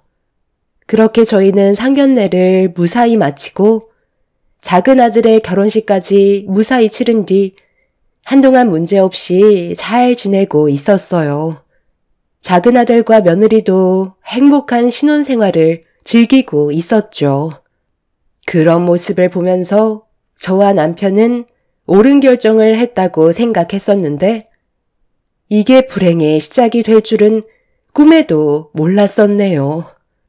가족 모두가 안정적인 삶을 유지하고 있는 것 같아 남편과 상의 끝에 양평댁도 다시 저희 집에 들어왔으면 좋겠다고 전화를 하게 되었죠.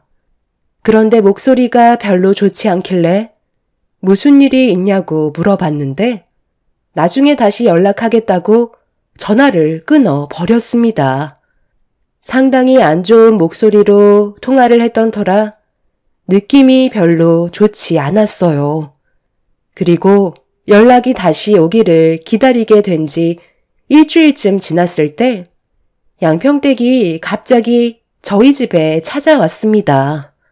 저는 무슨 일이 있었는지 먼저 물어보는 것보다 그동안 마음고생했을 것 같아 밝은 모습으로 반겨줬는데 거실 한편에 걸려있는 작은 아들과 며느리의 사진을 놀란 표정으로 뚫어지게 쳐다보던 양평댁이 무언가 괴로운 모습을 보이면서 저에게 죄송하다는 말을 먼저 꺼내더라고요.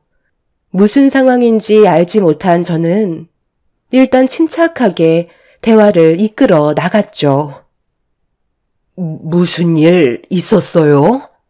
양평댁, 얼굴 안색이 상당히 안 좋은데 나한테 솔직하게 얘기 좀 해봐요. 우리 아들과 며느리가 찍은 웨딩 사진을 보고 지금 상당히 힘들어하고 있잖아요. 내가 결혼식 안 불러서 많이 서운해서 그런 거예요? 우리 입장 이해하죠? 저번 일이 너무 안 좋았었기 때문에 혹시 무슨 일이라도 생길까봐 그래서 부르지 못했었어요. 네, 저도 충분히 이해합니다. 제가 한 행동들은 분명 잘못된 거였으니까요. 그런데 지금 상황이 상당히 좋지가 않아요. 어디서부터 말씀드려야 할지 모르겠지만 저도 최근에 알게 된 사실이라 많이 괴롭습니다. 이건 정말 아닌데 그렇다고 이해가 안 되는 것도 아니고 그렇다고 편을 들어주자니 제가 너무 못할 짓을 하는 것 같고 그래서 이 결혼을 다시 한 번만 생각해달라고 했던 거였어요. 기회는 누구에게나 있는 거잖아요. 공평하게 주어져야 되는 게 맞는 거잖아요. 저는 제 딸만 보면 가슴이 미어집니다.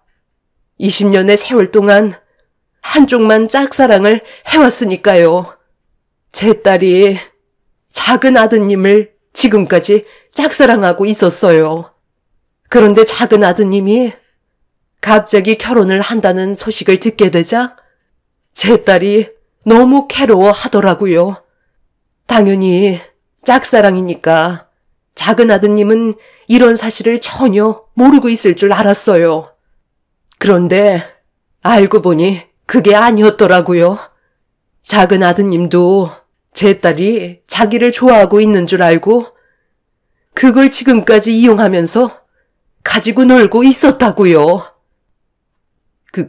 그게 지금 무슨 말이에요? 그러니까 양평댁 딸이 내 아들을 짝사랑하고 있었는데 그걸 내 아들이 알고 이용을 했다고요? 어떤 식으로 이용을 했다는 건데요?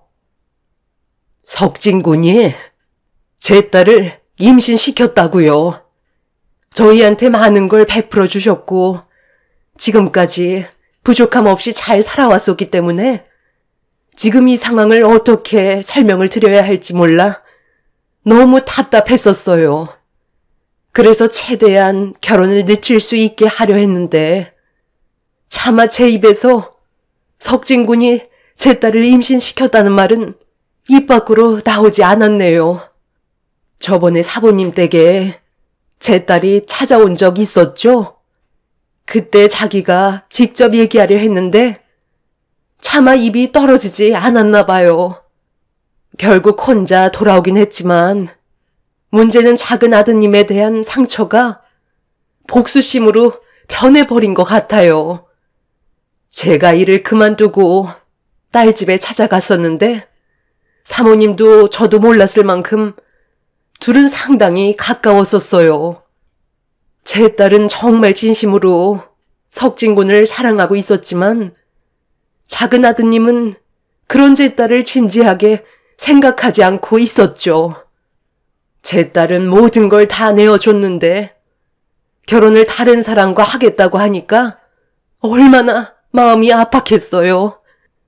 지금 당장 둘 이혼시키고 작은 아드님이랑 같이 한국 땅 뜨세요. 그렇지 않으면 제 딸이 무슨 짓을 저지를지 모른다고요. 저도 정말 어렵게 말씀드리는 거예요.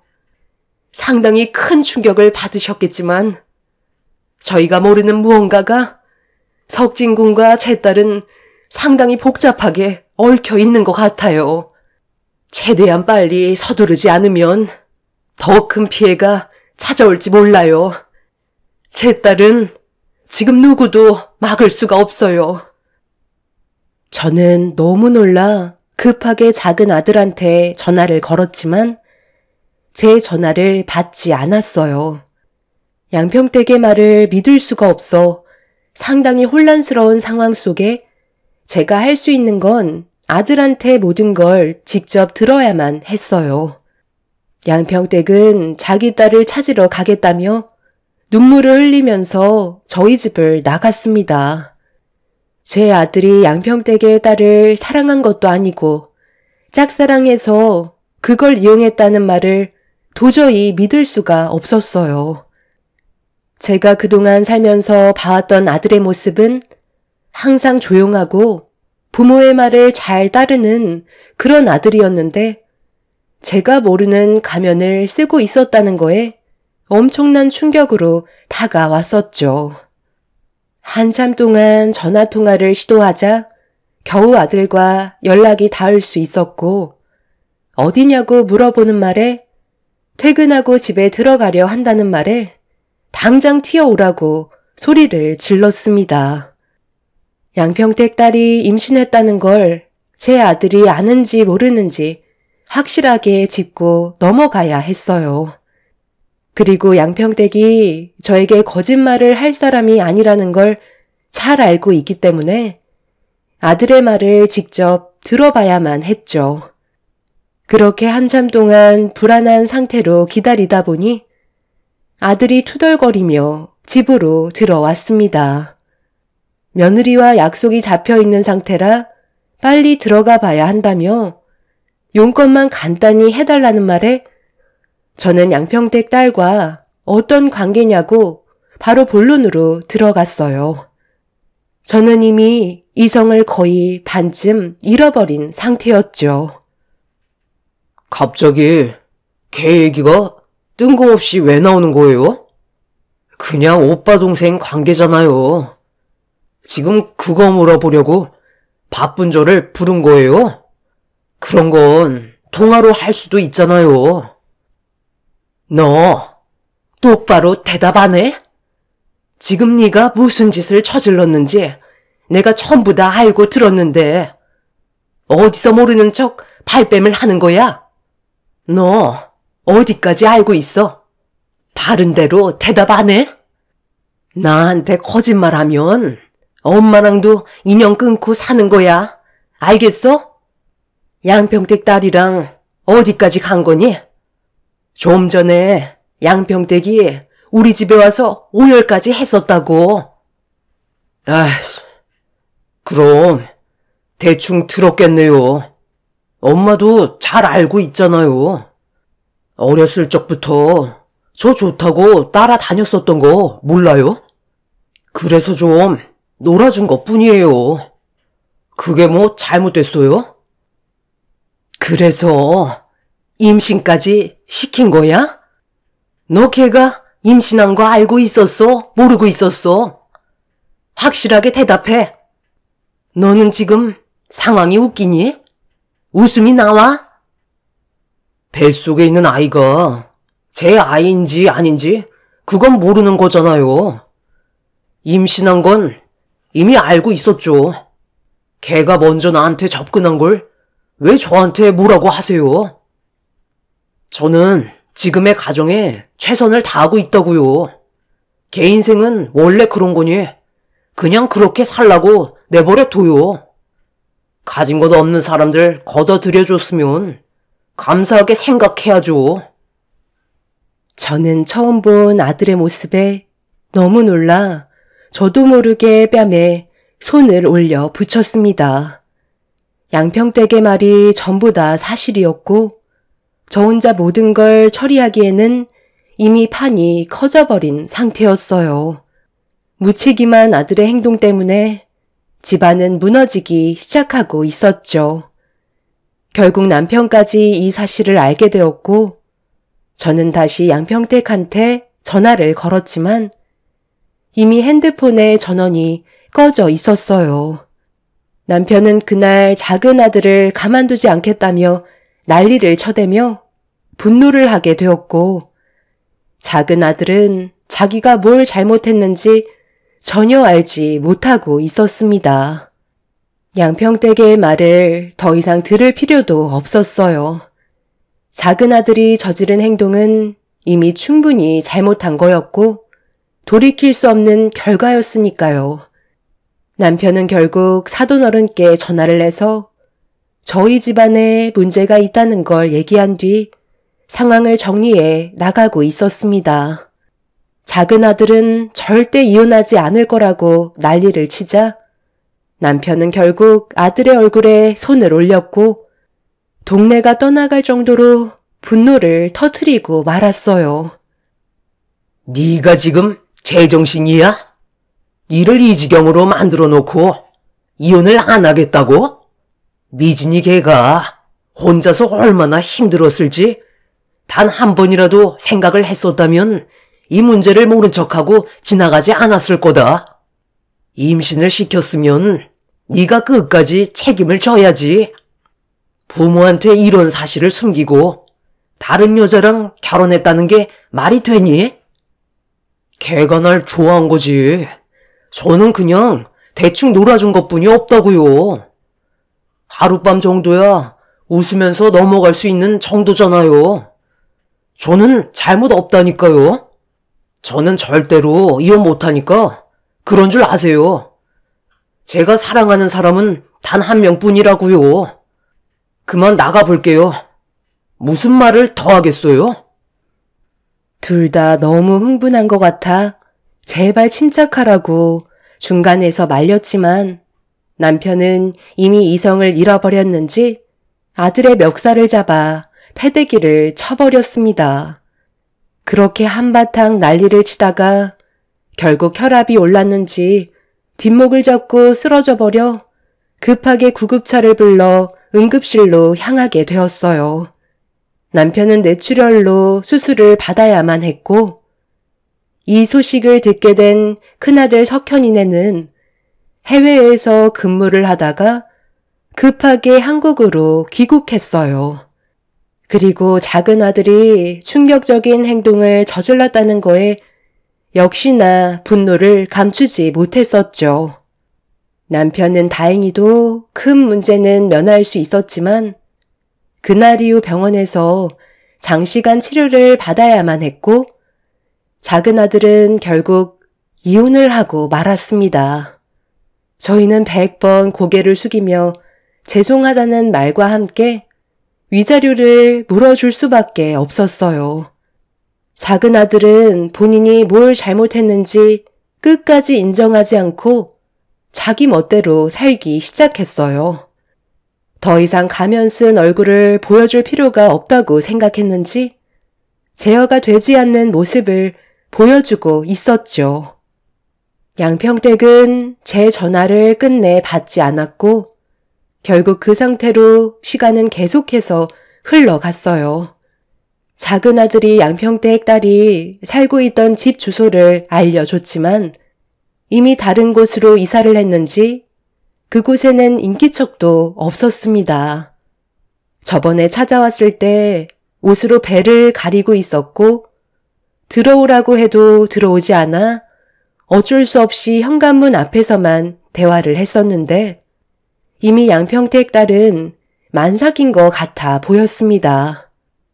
그렇게 한 달의 시간이 지나고 정상적인 삶을 살아가지 못하고 있는 상황이 계속해서 이어져 가고 있었는데 그토록 기다리던 양평댁과 연락이 닿을 수 있었습니다. 어디에 있는지 알려달라고 일단 대화부터 하자며 애원을 하자 좋지 않은 목소리로 집 주소를 알려줬어요. 저는 큰 아들을 데리고 그 즉시 양평댁한테 받은 주소로 출발을 했는데 그곳은 작은 아들이 살고 있는 동네였어요. 그리고 잠시 뒤 엄청난 충격적인 광경이 눈앞에 펼쳐지고 말았죠. 작은 아들이 살던 집에 상중이라는 팻말이 붙어 있었고 저는 천천히 그곳의 문을 열어 젖힌 뒤 오열을 하는 목소리가 들리는 쪽으로 걸어가자 양평댁이 괴로워하고 있었습니다. 그리고 정면을 바라보니 그곳엔 양평댁 딸이 세상을 떠났는지 영정사진이 걸려 있었고 저는 그 자리에 털썩 주저앉고 말았네요. 양평댁은 저에게 기어와 자기 딸 살려달라며 애원하기 시작했어요.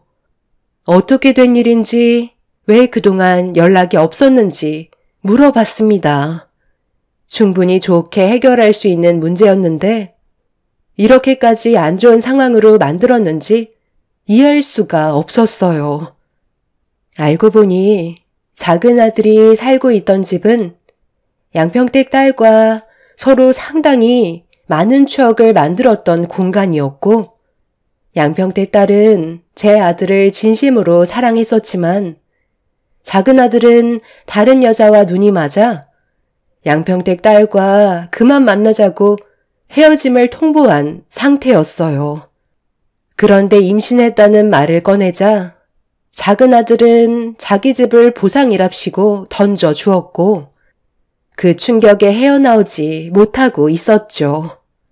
양평댁 딸은 제 아들의 다리를 붙잡고 애원했지만 이미 상황은 바뀌지 않았습니다. 저희는 그런 사실을 모른 채 결혼을 강행하려 했던 거고 양평댁 딸은 저희 집에 왔다가 차마 임신을 했다는 말을 꺼내지 못한 채 잠적을 해버린 상태였죠. 그래서 한동안 모습이 보이지 않았었는데 혼자 지내면서 괴로운 시간을 보냈는지 외롭게 출산을 하다가 과다출혈로 세상을 떠나게 됐다는 말을 듣고 말았습니다. 양평댁도 저희 가족에게 신세를 졌던 게 너무 많았었는데 이런 상황들을 설명해야 된다는 게 너무 마음이 좋지 않아 일단 시간을 벌려고 결혼을 미루게 하려고 했었지만 생각처럼 모든 일들이 쉽게 풀리지 않게 되었던 거죠. 태어난 아이는 산부인과에서 보호를 받고 있는 중이었고 뒤늦게 찾아온 작은 아들은 얼마나 심각한 상황인지 알면서 갈 듯해서 가게 된 거라며 집값 떨어진다고 모든 걸 던지고 부수기 시작했어요. 저는 도저히 작은 아들의 행동을 참고 넘어갈 수가 없을 것 같아 멱살을 잡고 난리를 치고 말았네요. 한바탕 작은 아들과 난리를 치다가 저를 뿌리치며 밖으로 뛰쳐나간 아들은 2번 다시 돌아오지 않았습니다. 저는 양평댁한테 정말 미안하다며 고개를 숙였고 장례까지 전부 다 치러준 다음 아이를 저희가 돌보는 걸로 해결을 보게 되었어요. 개차반 같은 아들 때문에 이런 비통한 일들이 펼쳐져서 너무 힘들었었는데 얼마 전에 충격적인 사건이 터지고 말았습니다. 평소에 민물 낚시를 즐겨하던 아들이 저희와 연락을 끊고 지냈었는데 아들의 차가 저수지에 빠졌는지 세상을 떠난 상태로 발견됐다는 충격적인 소식을 듣게 되었어요. 자기가 저지른 죄에 대해 벌을 받은 건지 아니면 죄책감에 운전 미숙으로 저수지에 빠지게 된 건지 모르겠지만 아들은 결국 저희 곁으로 돌아올 수 없었습니다. 지금 현재 양평댁은 저희와 연락이 되지 않는 상태입니다. 아이만 저희한테 넘겨주고 자취를 감춘 상태죠. 하루라도 빨리 찾고 싶지만 그것 또한 쉽지 않네요. 앞으로 저희 가족이 어떻게 살면 좋을까요? 아들의 장례를 마친 지 아직 1달이 되지 않아 정신적으로 많이 힘든 상태입니다. 이런 일들이 저희 가족에게 일어났다는 게 믿기지가 않네요. 제 사연 들어주셔서 감사합니다.